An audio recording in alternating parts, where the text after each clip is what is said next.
Hello everyone, welcome to my YouTube channel NCERT maths hub. आज इस video में बात करेंगे हम वर्कशीट संख्या 23 की, जो कि कक्षा 10वीं की गणित विषय के लिए शिक्षा निदेशालय दिल्ली सरकार द्वारा रिलीज़ की गई है। आज का हमारा टॉपिक है पाइथागोरस प्रमेय और पाइथागोरस प्रमेय का विलोम। सो आइए डिस्कस करते हैं पाइथागोरस प्रमेय के बारे में। एक समकोण त्रिभुज में कर्ण का वर्ग शेष दो भुजाओं के वर्गों के योग के बराबर होता है। हमें इसको प्रूव करना है, सिद्ध करना है। हमें दिया क्या हुआ, देखिए माना त्रिभुज ABC एक समकोण त्रिभुज है। हमने मान लिया है, एज्यूम कर लिया कि त्रिभुज जो ABC हमें दी हुई है वो क्या समकोण त्रिभुज है, जिसका कोण B समकोण है। समकोण मीन्स राइट एंगल, मीन्स आप कह सकते हैं 90 डिग्री कोण। B कोण हमें क्या है, 90 डिग्री का दिया हुआ है, आपको यहाँ नज़र आ रहा है। ये दिस इज़ B कोण, जो आपके B कोण है वो आपका क्या समकोण है। और हमें सिद्ध क्या करना है, AC स्क्वायर, जो भुजा AC है हमारी, जो AC नज़र आ रही है आपको, AC square equals to AB square this side and BC square this side. हमें क्या करना है, AB square plus BC square किसके इक्वल सिद्ध करना है, AC स्क्वायर के बराबर सिद्ध करना है। हमें एक रचना करनी होगी, जैसा कि आप देख रहे हैं, हमें BD परपेंडिकुलर टू AC, हमने BD एक लंब खींचा है AC भुजा पर, जो कि AC हमारा क्या है, कर्ण है इस त्रिभुज के अंदर। कर्ण पर आपने एक BD लंब डाला है। उत्पत्ति देखिए, अभी हमें क्या करना है आगे, उत्पत्ति में देख सकते हैं, क्योंकि अब BD हमारा क्या लंब है भुजा AC पर। हम प्रमेय 6.7 के द्वारा जानते हैं कि यदि किसी समकोण त्रिभुज के सम्मुख समकोण वाले शीर्ष से कर्ण पर लंब खींचा जाता है तो लंब के दोनों ओर बने दो त्रिभुज समकोण त्रिभुज के समरूप और एक दूसरे के समरूप भी होते हैं। देखिए आपके पास, जैसे आपने डाला शीर्ष B से जो आपका कर्ण AC है उस पर लंब डाला, तो हमारे पास दो त्रिभुज बन गई हैं, ADB और BDC। ये दो त्रिभुज आपस में भी समरूप हैं और एक जो कंप्लीट जो संपूर्ण त्रिभुज आपकी ABC है उसके भी समरूप हैं। इसलिए हम अगर दो त्रिभुज समरूप है तो उनकी भुजाओं का अनुपात क्या होगा, बराबर होगा। हम वही रेशो देखने जा रहे हैं। आप देख सकते हैं कि त्रिभुज ADB समरूप है त्रिभुज ABC के। त्रिभुज ADB आप देख सकते हैं, जो कि हमारी दाएं पक्ष आप देख सकते हैं, त्रिभुज के अंदर जो BD लंब डाला गया भुजा AC पर, तो उसने दो त्रिभुज बना दी ADB और BDC। अब दोनों ही आपस में समरूप है ABC के। आप देख सकते हैं, पहले त्रिभुज ADB समरूप है त्रिभुज ABC के, तो हम कह सकते हैं समरूप त्रिभुज में भुजाएं एक ही अनुपात में होती है, इसलिए AD अनुपात AB बराबर है AB अनुपात AC। संगत भुजाओं का अनुपात आप देख रहे हैं ये। आप इनको वज्र गुणनफल के द्वारा देख सकते हैं। हमारे पास क्या मिल जाएगा, AB स्क्वायर। देखिए आप वज्र गुणन करेंगे तो हमें क्या मिलेगा, AB स्क्वायर AB वर्ग बराबर मिलेगा AD गुणा AC। AD गुणा में AC बराबर है AB वर्ग और AB square you can say. दूसरी इक्वेशन में आप देख सकते हैं, दूसरे टेबल में आप देखते हैं तो आपको क्या नजर आता है, त्रिभुज जो BDC है समरूप है त्रिभुज ABC के। समरूप त्रिभुज में भुजाएं एक ही अनुपात में होती है, इसलिए जो उन भुजाओं का अनुपात देखिए आप, CD अनुपात BC बराबर है BC अनुपात AC। दो त्रिभुज की संगत भुजाओं का अनुपात लिया गया है। आप देखिए वज्र गुणनफल करेंगे तो हमें क्या मिलेगा, CD गुणा AC बराबर है BC स्क्वायर। देखिए दो इक्वेशन हमारे पास मिल चुकी हैं, एक समीकरण 1 है, समीकरण 2 है। उन दो समीकरणों को ऐड कर दीजिए, जोड़ दीजिए इन दोनों को। हमें जोड़ने पर क्या मिलेगा, देखिए आप जोड़ने पर हमें क्या मिलेगा, AD गुणा AC जमा CD गुणा AC, और उसी प्रकार से आपको राइट साइड में मिल जाएगा AB square plus BC square. Left side में आप देख सकते हैं AC हमारा एक कॉमन आ रहा है। आप AC कॉमन ले लीजिए यहाँ से। AC कॉमन लेने पर आपके पास क्या मिलेगा, AD प्लस CD बराबर है AB square plus BC square. अब आप देख सकते हैं फिगर में कि आप AD प्लस CD क्या हमारा, AD प्लस CD हमारा AC है। AC गुणा में AC बराबर है AB square plus BC square, और AC इंटू AC गुणा में AC क्या बन जाएगा, AC वर्ग बन जाएगा, AC स्क्वायर बन जाएगा। AC स्क्वायर बराबर है AB square plus BC square. और यही हमें सिद्ध करना था, इति सिद्धम। और हमें यही हमें सिद्ध करना था कि समकोण त्रिभुज में जो कर्ण का वर्ग है वो किसके है, बाकी दो भुजाओं के वर्ग के जोड़ के बराबर है। ये हमने सिद्ध कर दिया। यही पाइथागोरस थ्योरम है। अब पाइथागोरस थ्योरम का विलोम देखिए, यदि एक त्रिभुज में एक भुजा का वर्ग अन्य दो भुजाओं के वर्गों के योग के बराबर है तो पहली भुजा के सम्मुख कोण एक समूह कोण होता है। आप ये प्रमेय भी याद रखिए कि अगर हमें किसी एक त्रिभुज में एक भुजा का वर्ग अन्य दो भुजाओं के वर्गों के योग के बराबर हो तो पहली भुजा के जो सम्मुख कोण होगा वो क्या होगा, समकोण होगा। आपको ये याद रखना है। सब उदाहरण देखते हैं। देखिए पहला उदाहरण हमारे पास क्या है, त्रिभुज की भुजाएं नीचे दी गई है, आप जैसा कि आप देख रहे हैं उदाहरण 1 में, और हमें निर्धारित करना है कि उनमें से कौन सा समकोण त्रिभुज है। जो पहला पार्ट देख रहे हैं, पहला भाग देख रहे हैं, उसमें क्या दिया हुआ है, 7 सेंटीमीटर, 24 सेंटीमीटर और 25 सेंटीमीटर, ये 3 भुजाएं दी गई है त्रिभुज की।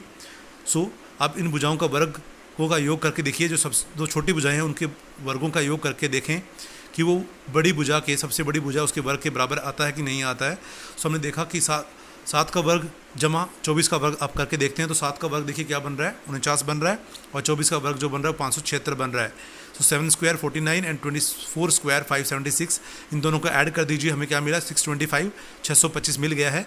अब 625 को हम क्या लिख सकते हैं, 25 का वर्ग लिख सकते हैं, जो कि हमारी सबसे बड़ी भुजा है। अतः हम कह सकते हैं कि दो छोटी भुजाओं के वर्ग का योग तीसरी भुजा के वर्ग के बराबर है, इसलिए ये पाइथागोरियन ट्रिपलेट्स हैं, इनको बोलते हैं पाइथागोरियन ट्रिपलेट, और ये समकोण त्रिभुज की भुजाएं हैं। सो अगले पार्ट में आप देखते हैं, पार्ट नंबर बी जो हमारे पास है उसमें 3 सेंटीमीटर, 8 सेंटीमीटर और 6 सेंटीमीटर की भुजाएं हमें दे रखी है। तो जो छोटी दो भुजाएं हैं उनके वर्गों का योग देख लीजिए पहले। सो 3 स्क्वायर जमा 6 स्क्वायर हमें क्या मिल जाएगा, 9 जमा 36 मिल जाएगा, हमें 9 + 36 मिल जाएगा। इनको ऐड करने पे हमें जोड़ने पर हमें मिल रहा है 45, 45, जो कि बराबर नहीं है सबसे बड़ी भुजा जो कि 8 है उसके स्क्वायर के। सो 8 स्क्वायर आप जानते हैं, 8 का वर्ग जानते हैं, 8 का वर्ग जानते हैं, 64 होता है, 64 होता है। सो दो छोटी भुजाओं के वर्ग का योग तीसरी भुजा के वर्ग के बराबर नहीं है, इसलिए ये पाइथागोरियन ट्रिपलेट्स नहीं है और ये समकोण त्रिभुज नहीं है। सो अब देखते हैं उदाहरण नंबर 2 में। आप उदाहरण नंबर 2 में देख सकते हैं, त्रिभुज ABC की एक समद्विबाहु समकोण त्रिभुज है जो C पर समकोण है। सिद्ध कीजिए AB वर्ग बराबर है 2 गुणा AC वर्ग। देखिए समद्विबाहु, जैसे नाम से पता लग रहा है, सम समान द्वि दो बाहु भुजाएं।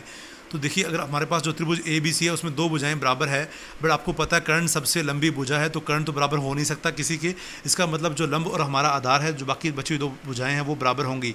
तो आप देख सकते हैं फिगर में आकृति के अंदर कि AC और BC हमारी क्या है, दो बराबर भुजाएं हैं, और AB हमारी क्या है, कर्ण है। सो दिया है हमें त्रिभुज ABC एक समद्विबाहु समकोण त्रिभुज है जिसमें AC बराबर BC है और कोण C हमारा 90 डिग्री है। तो पाइथागोरस प्रमेय द्वारा हम कह सकते हैं कि सबसे लंबी भुजा का वर्ग होगा वो किसके बराबर होगा, बाकी दो भुजाओं के वर्गों के जोड़ के बराबर होगा। सो AB स्क्वायर और AB वर्ग, यू कैन से AB वर्ग बराबर है AC वर्ग जमा BC वर्ग। सो क्योंकि अब AC बराबर BC है तो आप BC को भी AC लिख सकते हो, क्योंकि हमें सिद्ध करना है AB स्क्वायर बराबर 2AC स्क्वायर। सो हमें BC को AC लिखना पड़ेगा। सो AC बराबर BC है, इसलिए AB स्क्वायर बराबर है AC स्क्वायर और BC को आप लिख दीजिए AC। सो ये भी क्या हो जाएगा, AC स्क्वायर हो जाएगा। सो आप देख सकते हैं राइट हैंड साइड में AC square plus AC square क्या मिल जाएगा, 2AC स्क्वायर मिल जाएगा हमें। So in the left hand side we have AB square. So हम कह सकते हैं अतः AB स्क्वायर बराबर है 2AC स्क्वायर। तो यही हमें सिद्ध करना था, जो कि सिद्ध हो गया है। अब हमें कुछ क्वेश्चन करने हैं जो स्वयं प्रयास करने वाले हैं। सो देखते हैं इनका हल। आप आगे देखिए, हमारे पास 4 क्वेश्चन दिए हुए हैं, मैंने इसको अपने स्टेटमेंट में कन्वर्ट कर लिया आगे, आप देख सकते हैं। So move ahead for solution part. So आप देख सकते हैं। सो देखिए पहला हमारा क्वेश्चन जो है, पहला प्रश्न हमारा है, त्रिभुज की भुजाएं नीचे दी गई है, यह निर्धारित कीजिए कि उनमें से कौन सा समकोण त्रिभुज है। सो जो पहला भाग आपको नजर आ रहा है उसमें हमें त्रिभुज की भुजाएं जो दी हुई है वो कितना है हमारे पास, 6 सेंटीमीटर, 8 सेंटीमीटर और 10 सेंटीमीटर। 6 सेंटीमीटर है, 8 सेंटीमीटर और 10 सेंटीमीटर है। सो अब आप देखिए जो दो छोटी भुजाएं हैं उनके वर्गों का योग करके देख लीजिए, अगर वो सबसे बड़ी भुजा के वर्ग के बराबर आता है तो हम कह सकते हैं ये भुजाएं समकोण त्रिभुज की भुजाएं हैं, अदरवाइज़ नहीं। सो अब देखिए सबसे छोटी भुजाएं हमारे पास 6 और 8 है, तो इनका वर्गों का योग कर लीजिए। सो अब देखिए आप 6 का वर्ग जमा है 8 का वर्ग, सो 6 का वर्ग बन जाएगा 36 और 8 का वर्ग बन जाएगा 64। 36 जमा 64 मिलेगा हमें 100। 100 को हम क्या लिख सकते हैं, 10 का वर्ग लिख सकते हैं। सो हम कह सकते हैं कि यहाँ दो छोटी भुजाओं के वर्ग का योग तीसरी भुजा के वर्ग के बराबर है, इसलिए ये पाइथागोरियन ट्रिपलेट्स हैं और ये समकोण त्रिभुज की भुजाएं हैं। सो अब अगले पार्ट पे जाएं तो हम देखते हैं कि हमें जो त्रिभुज की भुजाएं दी गई हैं वो क्या है, 8 सेंटीमीटर है, 13 सेंटीमीटर और 12 सेंटीमीटर है। सो अब देखिए दो छोटी भुजाओं का वर्गों का जोड़ चेक कर लेते हैं हम पहले। सबसे पहले आप देख सकते हैं 8 का वर्ग जमा है 12 का वर्ग, दो छोटी भुजाएं हैं जिनका वर्ग हमें मिल रहा है 64 जमा 144, जो कि आ रहा है 208, जो कि बराबर नहीं है सबसे बड़ी भुजा के वर्ग के, क्योंकि 13 का वर्ग होता है 169। सो आप देख सकते हैं 208 बराबर नहीं है 169 के। सो हम कह सकते हैं क्योंकि दो छोटी भुजाओं के वर्ग का योग तीसरी भुजा के वर्ग के बराबर नहीं है, इसलिए ये पाइथागोरियन ट्रिपलेट्स नहीं है और ये समकोण त्रिभुज की भुजाएं भी नहीं है। सब आगे बढ़ते हैं क्वेश्चन नंबर 2 पे। आप देख सकते हैं हमें h का मान ज्ञात करना है, जैसा कि आप देख रहे हैं। सो हमें h का मान ज्ञात करना है। हमारे पास त्रिभुज ABC है। सो AB आप देख रहे हैं, त्रिभुज AB के अंदर हमारे पास h है, BC हमें गिवन है जो दिया हुआ है 5 मीटर और AC हमें दिया हुआ है 10 मीटर। सो अब त्रिभुज ABC में पाइथागोरस प्रमेय द्वारा हम कह सकते हैं दो छोटी भुजाओं के वर्गों का योग बराबर होगा सबसे बड़ी भुजा का वर्ग, जो कि हमारे पास AC है। सो AB हमारे पास h है, तो h square plus B C हमारे पास क्या है 5 है तो 5 मीटर स्क्वायर, सो 5 कह सकते हैं 5 स्क्वायर, और ए सी हमारे पास 10 है तो 10 square. So H square plus 5 square बराबर है 10 square. So H square plus 25 equals to 10 square, जो कि हो जाएगा 100। So H square will be 100 minus 25। So H square की वैल्यू क्या हो जाएगी, 100 माइनस 25 कितना हो जाएगा हमारे पास, 75 हो जाएगा। So H square equals to हमारे पास आ चुका है 75।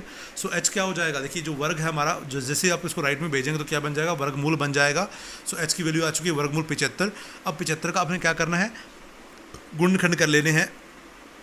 सो अभाज्य गुणनखंड कर लीजिए, इसके अभाज्य गुणनखंड कर लीजिए। सो हमें मिलेंगे 5 गुना 5 गुना 3, सब देखिए 5 5 का जोड़ा बन रहा है तो इसको 5 को बाहर ले आइएगा। सो हमें एच का मान जो मिलेगा वो क्या मिलेगा, 5 वर्गमूल 3 मिल जाएगा। सो अतः हम कह सकते हैं एच का जो वैल्यू है, एच का मान है वो कितना है, 5 वर्गमूल 3 मीटर है, राइट।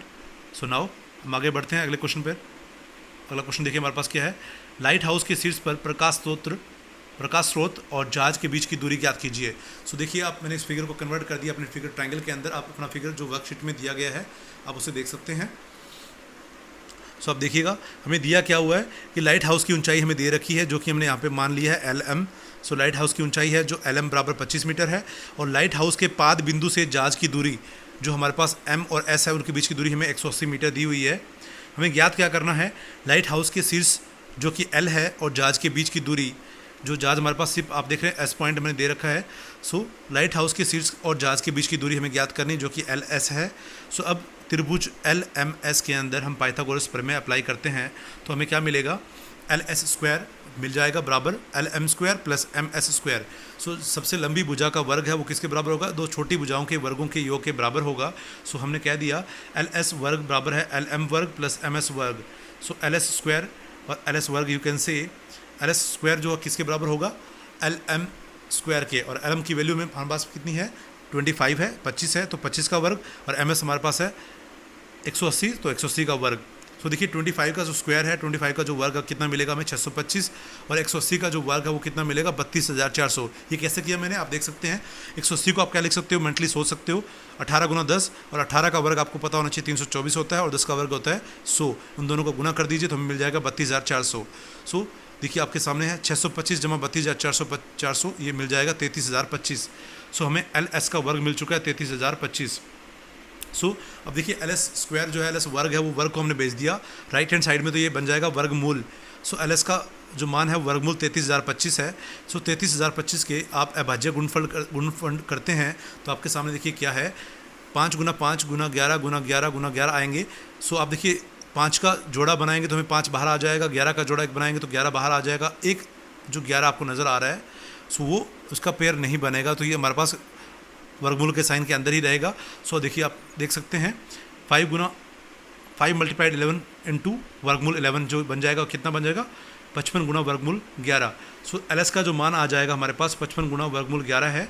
सो अतः लाइट हाउस के शीर्ष और जहाज के बीच की दूरी हमें मिल चुकी है 55 वर्गमूल 11 मीटर। सो ये आपका क्वेश्चन नंबर 3 था। बढ़ते हैं क्वेश्चन नंबर 4 की ओर। एक गुब्बारे का धागा 13 मीटर लंबा है और ज़मीन से 12 मीटर ऊंची खिड़की पर पहुंच जाता है। दीवार के आधार से खूंटी की दूरी ज्ञात करें जिससे गुब्बारा बंधा है। सो आप देख सकते हैं, सो गुब्बारा है उसको मैंने पोजीशन दे दिया W, और खूंटी जो है नेल जिसको हमने कहा वो N पोजीशन पे हमारे पास N है, N की नोटेशन दिया मैंने। और जो ये हमारे पास जो दीवार है, दीवार का बेस है जो आधार, उसको मैंने B दे दिया नोटेशन। सो आप देख सकते हैं दिया हुआ हमें धागे की लंबाई जो कि हमारे पास NW है बराबर 13 मीटर, और खिड़की की ऊंचाई है उसको दे दिया नोटेशन मैंने BW। सो ये 12 मीटर है। हमें ज्ञात क्या करना है, दीवार के आधार से खूंटी की दूरी जो कि NB है, हमें NB का मान ज्ञात करना है। सो आप देख सकते हैं त्रिभुज NBW के अंदर पाइथागोरस प्रमेय द्वारा हम देख सकते हैं हमारे पास क्या बन जाएगा, जो छोटी दो भुजाएं उनके वर्गों का जोड़ बराबर है बड़ी भुजा के वर्ग के बराबर। सो आप देख सकते हैं NB square plus BW square बराबर होगा NW स्क्वायर, और NB का हमें मान ज्ञात करना है तो ये वैसे का वैसे ही रहेगा। सो NB वर्ग बराबर है जमा 12 का वर्ग बराबर है 13 का वर्ग। सो आप देख सकते हैं NB square as it is रहेगा, 12 स्क्वायर मिल जाएगा हमें 144, और इक्वल टू 13 का स्क्वायर मिल जाएगा हमें 169। सो NB square will B 169 minus 144। So NB वर्ग जो है हमारे पास मिल जाएगा 25। सो NB देखिए वर्ग से जैसे ही आप राइट में ट्रांसपोज करेंगे वर्ग को, ये क्या बन जाएगा, वर्गमूल बन जाएगा। सो 25 का वर्गमूल सभी को पता है 5 होता है। सो NB हमें मिल चुका है 5 मीटर। सो अतः दीवार के आधार से खूंटी की दूरी जो NP है वो कितनी है, 5 मीटर है. So this is all about worksheet number 23 class 10. If you learn from this video, then please do subscribe my channel and share this video as much as you can. Thanks for watching.